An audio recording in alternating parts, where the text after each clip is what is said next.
Donc la première conférence, Introduction au secret de l'Égypte. La deuxième conférence, La sagesse des apocryphes.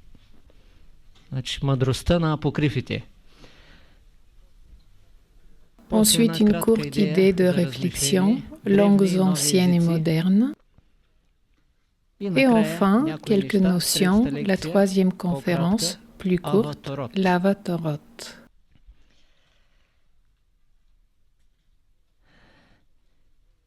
Les prochaines éditions qui vont être publiées bientôt sont un album du maître, Bin Sadono, avec environ 300 photos anciennes d'archives, à peu près dans une semaine. Un livre aussi à paraître bientôt, Enseignements de sagesse selon le maître, des légendes, contes et récits anciens, des mythes, paraboles et ainsi de suite.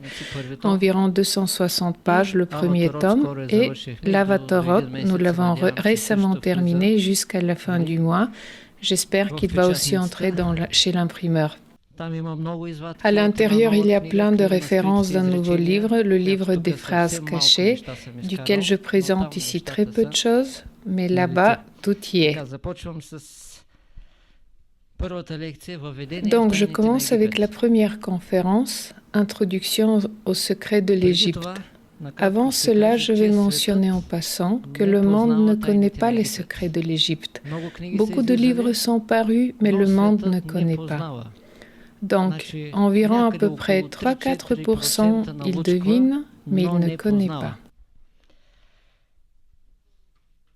Je suis heureux que depuis peu, le maître m'a aidé à découvrir l'alphabet Vatan, la langue égyptienne, un livre très ancien sur la langue égyptienne et de façon générale les langues anciennes, y compris l'ancien syrien et ainsi de suite. Ici, je vous partage en passant qu'il y a 6 types de langues égyptiennes, des langues du peuple, et seule une langue sacrée, la langue des prêtres. Même les gens spirituels ne la connaissent pas, mais seulement ceux que les prêtres choisissent afin de leur dire quelque chose de cette langue sacrée. C'est une langue secrète similaire à la langue Vatan. Cette langue s'utilisait dans les chambres secrètes des pyramides et ces mots, par le biais desquels s'effectuait le détachement, comme on le verra plus tard. Donc les prêtres utilisaient une ancienne langue totalement différente de celle du peuple, ainsi que ces mots sacrés.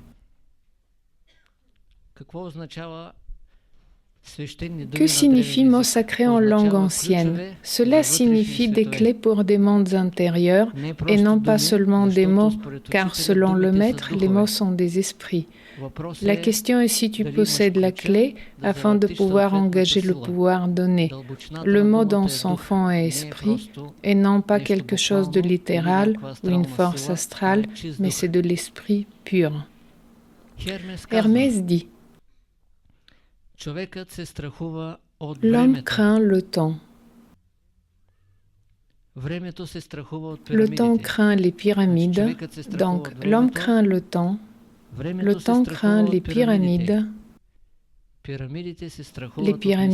craignent le mystère. Par la suite, il sera évoqué de quel mystère nous parlons. Et les pyramides craignent le mystère.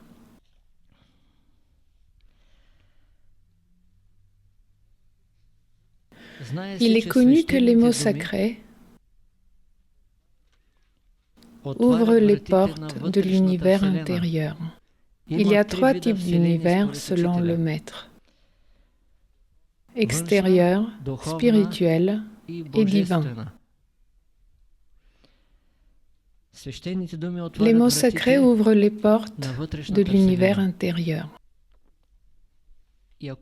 Et si nous approfondissons davantage, de l'univers divin. Le soleil central de la galaxie, selon le maître, Alfiola, appartient à l'univers spirituel et non pas à l'univers divin, tandis que le mystère au sujet duquel nous allons évoquer quelque chose concerne l'univers sur le plan divin. Ceci est une des choses ayant eu lieu dans les chambres secrètes des pyramides.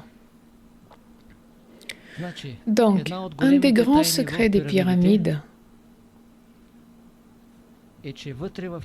c'est qu'à l'intérieur d'elle, il y avait des chambres spécifiques dans lesquelles les prêtres prononçaient, à porte fermée, des mots de leur langue sacrée. Cette langue est similaire au Vatan, elle s'appelle le Zalihir. Au sujet de cette langue, nous allons parler peu, autant que c'est permis d'en dire. Ici, je dirais brièvement que cette langue possède 30 mots pour désigner les yeux. Il n'y a pas d'autre langue dans le monde qui couvre aussi bien les secrets de l'idée des yeux. Les premiers 10 yeux sont spéciaux, liés à la vérité. Les 20 restants sont secondaires, séparés de la vérité et liés au monde. Cette langue est connue par certaines personnes de la fraternité blanche et des grands adeptes de la fraternité noire. Brièvement, je vais vous dire quelque chose à propos des grands adeptes. Donc, il y a des adeptes noirs et il y a des grands adeptes. Les grands adeptes noirs ont également traversé le chemin du mal, mais ils ne l'aiment pas. Ils avaient secrètement les intentions de la lumière et à un moment, ils ont complètement abandonné le mal. Ils ne sont pas attachés à lui et c'est pour cela qu'ils deviennent des grands adeptes noirs. Noirs parce qu'ils sont passés par ce chemin et grands parce qu'ils sont libérés. Tandis que les adeptes noirs ordinaires, quand bien même ils ont l'air puissants, restent liés au mal et parfois se heurtent à la volonté de Dieu et rien ne reste d'eux. Ou s'il reste quelque chose, moi je l'appelle des restes d'une épave de navire brisé. Le mot secret ainsi prononcé, dans un moment strictement prédéfini, ouvrez la porte vers le dit grand soleil noir. Ici, le mot noir a une signification toute différente.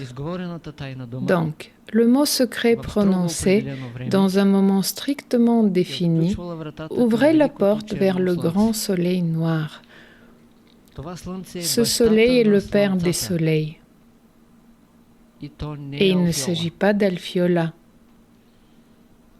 Donc, ce soleil est le père des soleils. Il est nommé noir parce qu'il est trop éblouissant, c'est-à-dire à l'image de l'absolu lui-même.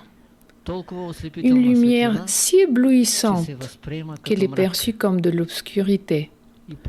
Et sous ce mot se cache, c'est-à-dire en cette idée du grand soleil noir, se cache une toute autre idée. Les initiés et les prêtres en sont au courant. En privé, entre eux, ils l'appellent la mer de lumière. Ils ont une expression totalement différente, tandis qu'à l'extérieur, ils l'expriment en tant que le grand soleil noir. Précisément de ce grand soleil noir provient la sagesse ancienne et la force des langues sacrées. Les mots se remplissent d'esprit, précisément lorsque l'on rentre en contact avec ce grand soleil noir. Dans ce cas, nous sommes en train de parler de cette langue ancienne qui n'est pas souvent mentionnée dans le monde, même s'il y a un livre qui est apparu avec 5000 alphabets et polices, mais les alphabets sont beaucoup plus nombreux. Plus tard, nous allons évoquer quelque chose. Et les polices sont aussi beaucoup plus nombreux. Sans parler du fait qu'avant l'Atlantide, il y a eu des peuples et civilisations totalement différents au sujet desquels on ne sait presque rien. Einstein dit que les choses ont commencé il y a 15 milliards d'années. Un calcul parfaitement erroné. Le maître, à 2 endroits, parle de 250 milliards d'années. 250 et non 15 milliards. Et la différence est importante. Bien sûr, pas par hasard, Einstein a dit à propos du maître que le monde le vénère alors que lui, il vénère le maître. Mais de toute façon, ce sont autres choses qui n'ont pas beaucoup d'importance pour Einstein. Il va bien sûr croître un jour. L'honorable chez lui est son aspiration de chercher. Il n'a pas trouvé, mais être chercheur, c'est quelque chose de beau. Pourquoi je dis ceci? Parce qu'en Zalihir, un des 10 yeux est l'œil du chercheur. Là-bas, il y a les yeux du chercheur, les yeux de la bonté, les yeux des profondeurs, les yeux du secret. Tout ceci font partie des yeux essentiels et les uns d'entre eux sont les yeux du chercheur et ceux qui sont à la recherche des choses de façon très prononcée. Le maître dit qu'en Égypte, à ce moment-là, était le centre de la fraternité blanche. Et il dit, pourquoi le Christ n'est pas allé en Perse, Babylone ou Assyrie, mais en Égypte? C'est précisément là-bas que le Christ est allé. Les prêtres devaient le préparer pour sa mission et ils devaient le mettre en rapport avec le grand soleil noir. C'est justement pour cela qu'il est allé en Égypte. Hermès dit, tu te perfectionnes uniquement lorsque tu es à la recherche de la vérité. Donc c'est cela la méthode. Tu te perfectionnes uniquement lorsque tu es à la recherche de la vérité. Il dit encore, le corps est ton destin. L'âme est ta prédétermination, c'est-à-dire ton destin divin. Le corps est ton destin. Ici, on parle du destin extérieur. L'âme est ta prédétermination, ton destin divin. Et l'esprit est ta vérité. Donc, l'esprit est ta vérité. Et il dit encore, Hermès, ne t'inquiète pas pour ton corps. Le destin le reprendra. Donc, ne t'inquiète pas pour ton corps. Le destin le reprendra. Ne t'inquiète pas pour la prédétermination. Elle appartient à l'intelligence divine. Donc, elle appartient à l'intelligence divine. Et ne t'inquiète pas pour ton esprit. Il appartient à la vérité.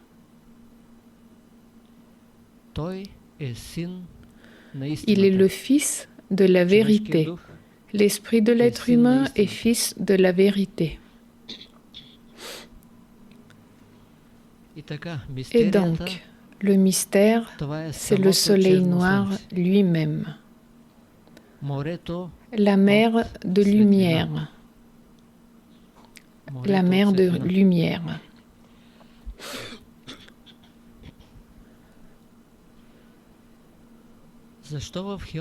Pourquoi dans la pyramide de Khéops a été découverte une porte mystérieuse et les recherches ont été arrêtées?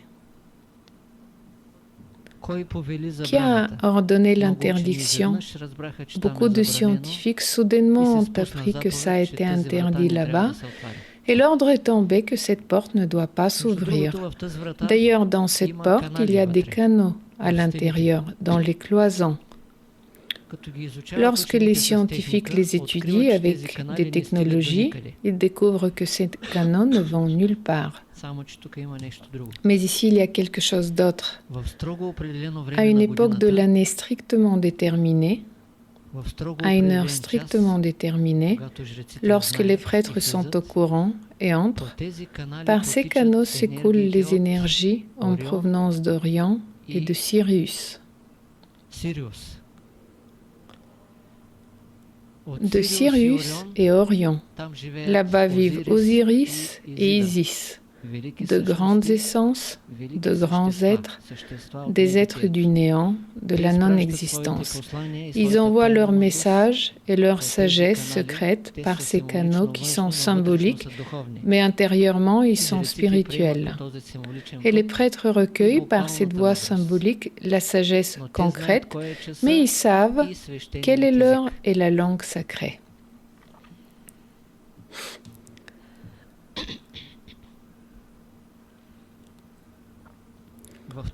Dans cette proto-ancienne mer de lumière sont enfermés les secrets de peuples et d'époques totalement différents.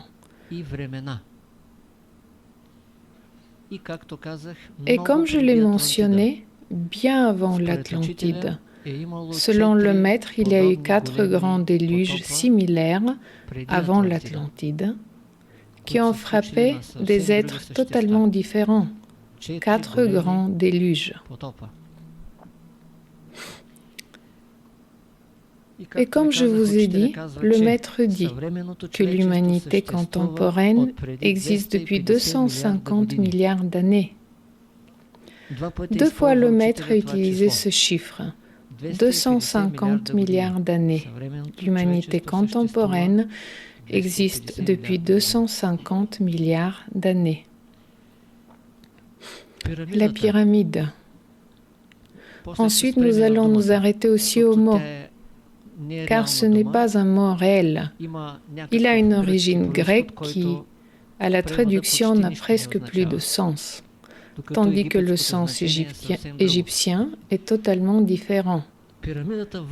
La pyramide, à l'extérieur, symbolise quelque chose de spectaculaire, de grandiose, et de la progression de la nature divine vers le secret de la vie. Ceci est l'aspect extérieur. Donc quelque chose de spectaculaire, de grandiose et de la progression de la nature divine vers le secret de la vie. Mais intérieurement, la progression n'est pas dirigée dans cette direction. Elle n'est même pas dirigée vers Alfiola, connu en tant que le soleil central de la galaxie. Au sujet de ce soleil, le maître dit que le Christ est venu de là. Le Christ vient précisément d'Alfiola. Le maître dit littéralement qu'il est descendu d'Alfiola et il a réduit sa puissance 75 millions de fois. Une force réduite afin qu'il devienne accessible au monde, que le monde puisse supporter sa descente. Et si nous commençons à parler des anciens primordiaux qui sont connectés au grand soleil noir, les mesures sont terrifiantes. Mais nous allons parler de cette idée plus tard. Les prêtres de l'Égypte ont été dirigés vers le mystère précisément du soleil noir. C'est de là que vient la culture profonde, et c'est pour cela que le maître dit que la sagesse la plus profonde a été en Égypte et que l'Égypte a été un pays exemplaire. Il y a eu une période au temps des pharaons, mais les pharaons connaissaient à peine quelque chose de la langue sacrée, parce que les prêtres ne leur disaient presque rien. Et que reste-t-il pour les étrangers ? Les semblables des Grecs, Syriens, Babyloniens, qui se rendaient là-bas afin de gagner de la sagesse, ils ne savaient rien à propos de cette langue, parce que les prêtres la cachaient. Ils donnaient des initiations à certains, mais ils ne leur divulguaient pas la vérité. Donc une initiation dans une certaine mesure, parce que là-bas les exigences sont vraiment très importantes, plus importantes que les exigences de la vie spirituelle. Nous parlons de la vie pure et sainte, des exigences beaucoup plus importantes que cela. Ici, sur ce soleil au sujet duquel nous parlons, il s'agit du 3e univers, l'univers divin. C'est le lieu des 24 anciens primordiaux.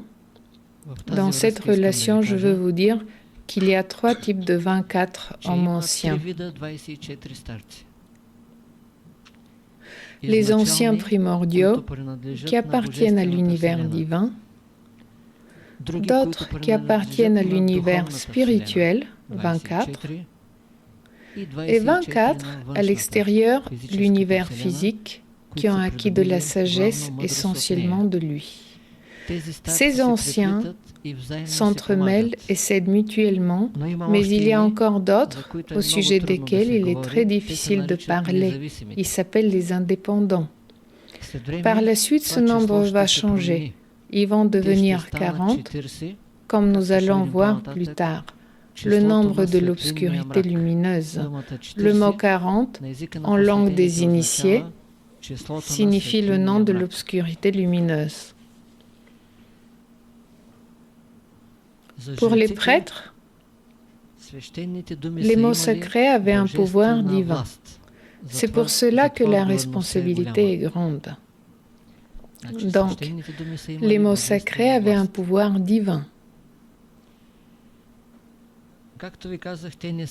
Comme je vous ai dit, ils n'ont pas donné à l'Égypte, au peuple égyptien, le secret de ces mots sacrés en langue zalihir. Ils ont donné quelque chose de petit au pharaon, mais il s'agit de si peu que si l'on applique la grande mesure, cela signifierait qu'ils ne leur ont donné presque rien, juste afin qu'ils puissent gouverner dans certaines mesures, de régler quelque chose en soi-même, mais les pharaons n'étaient pas des êtres de la classe sacerdotale, et c'est pour cela que très peu leur a été divulgué. Pour les prêtres, la pyramide symbolise l'harmonie avec le lieu sacré, c'est-à-dire le lieu où se réalise le fusionnement avec la mer de lumière.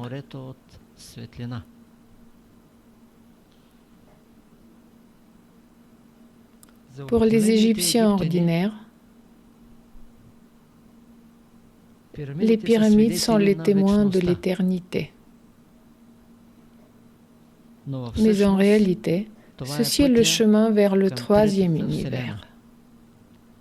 La réalité est complètement différente. Non seulement des témoins de l'éternité, mais quelque chose qui va outre l'éternité, le troisième univers. Parfois, on l'appelle la troisième lumière.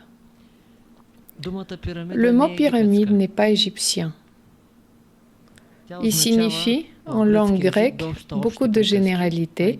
Une des interprétations est même assez drôle, quelque chose plus ou moins comme un gâteau pointu, ce qui n'a rien à voir, et d'autres interprétations qui sont très loin de la réalité. Le mot égyptien est mer. Mer signifie guide. Le mot mer signifie un guide. Plus tard, on ajoute encore un mot, également égyptien, avec des origines très profondes. Le mot est khet, K et het, en un mot, khet. Il est advenu quelque chose de fondamental. Mer, khet, ce qui veut dire guide vers la sagesse profonde. Comme vous pouvez voir, cela n'a rien à voir avec les gâteaux grecs et d'autres histoires du même style. En principe, dans l'alphabet grec, dit le maître, sont entrées deux lettres qui ont endommagé beaucoup de choses. Presque tout le peuple grec, ces deux lettres, et ils ont pénétré aussi dans leur musique en tant que deux temps et ont endommagé aussi la musique, parce que ces gens ont perdu le contrôle de soi, et ces deux lettres frappent le peuple grec en général. Pas tout le monde, nous parlons en général. Donc, un guide vers la sagesse profonde. Mais en fait, le mot sacré, secret, est le guide. Donc, ceux qui connaissent le mot secret dans la langue sacrée, ce mot est la clé. C'est-à-dire en langue humaine, il s'agit du mot de passe. Donc, pour pouvoir entrer dans ce troisième univers, bon, c'est exprimé un peu brutalement, mais ceci est le mot de passe. Mais en langue d'initié, il s'agit d'un mot sacré. Et en langue encore plus confidentielle, le mot même. Nous pouvons encore appeler ceci un passe, mais la langue humaine est si pauvre que ces mots qui ont perdu le sacré et ne peuvent pas raviver la langue, il est très difficile d'expliquer ces concepts. Par exemple, Quand je l'ai mentionné en langue zalihir, il y a 30 mots pour le mot yeux. Et comme nous l'avons constaté, il n'y a pas de pareils yeux bleus, yeux marrons, yeux verts. Il y a simplement 10 types d'yeux spéciaux découlant de la vérité.